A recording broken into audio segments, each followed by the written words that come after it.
When a word or a phrase is repeated in a passage of scripture, better pay attention to it because it's there to emphasize its importance. And in these few verses, just 5 verses, twice we have the phrase, "You will know them by their fruit."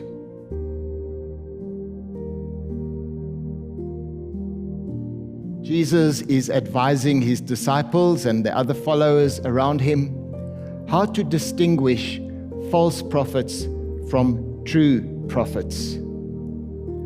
Those who speak the truth and those who are able to speak in a convoluted way that make you think it's the truth when it isn't. And so Jesus uses the analogy of fruit to illustrate what he is saying. Fruit is something so familiar that we all know about fruit. So he uses that to take those listening to him from something familiar and clear to explain that which is unfamiliar or unclear. You will know them by their fruit. This morning I want to just look at two characteristics of fruit. The first one, fruit take time. They don't come immediately, but they take time. First on branches, you notice tiny little buds or little beads, little things there. And as you watch them, they're hard and green. They slowly swell, and the color changes to whatever it's meant to be, an orange or a red or another beautiful color. But it takes time, perhaps days or even weeks. It may even take some months. But there are no immediate results from fruit. You can't squeeze an apple ripe, as someone used to say to me. The second aspect of fruit that I want to look at this morning is something that I learned while I was ministering in the Eastern Cape in a little rural town called Fort Beaufort.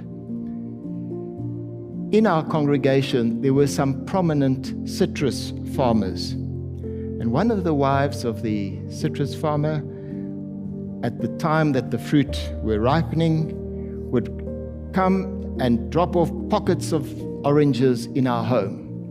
There you are, there's some oranges. All I had to do when the pocket was empty is just pick up the phone and say, "The pocket's empty." Next morning, there'd be 1 or 2 new pockets delivered to our home. One day, she apologized. She said, if you look at the oranges, the skins are a bit damaged. We have a problem with insects called thrips. And so don't worry, but they don't look very nice. So these are our second-grade oranges.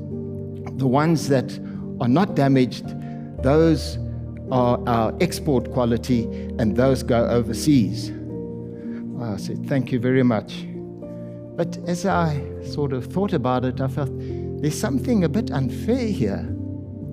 I pray for these people. I pray for their staff. I pray even for their crops and their orchards.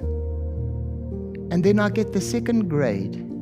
Shouldn't it be the other way around? And the people that far away that we never see over the seas, they should get the second grade. But why do they get the first grade? I just sort of left it like that. Then one day I was reading Paul's letter to the Galatians, where he writes about the fruit of the Spirit. And let me just read to you what he writes here. The fruit of the Spirit is love, joy, peace, patience, kindness, goodness, faithfulness, gentleness, and self-control. So I was looking over these and I thought, these things they're for other people. I mean, you can't sit there and love yourself all the time. You need to love others. You can't sit and be patient with yourself. You're patient with other people. You can't sit and be faithful, just faithful to yourself. You're faithful in your relationships with other people. You're not gentle only with yourself. You're mainly gentle with others, and so on. So I was just reflecting on all these qualities of the fruit of the Spirit, thinking of how useful they are for other people. And then it dawned on me, those are the export quality fruit of the Spirit. They're not meant for me, they're meant for other people. And notice, Paul writes, the fruit of the Spirit are those qualities. He doesn't say the fruits. So you can't pick and choose the ones that you like. It comes in a package. In fact, the whole thing is a fruit salad, and it's one unit. It's a unity there. Fruit salad is what Christ wants of us. Christ the King, when we bring him the fruit of our lives and we place them before him, what is he looking for? Those kind of export quality, the things that promote unity amongst people.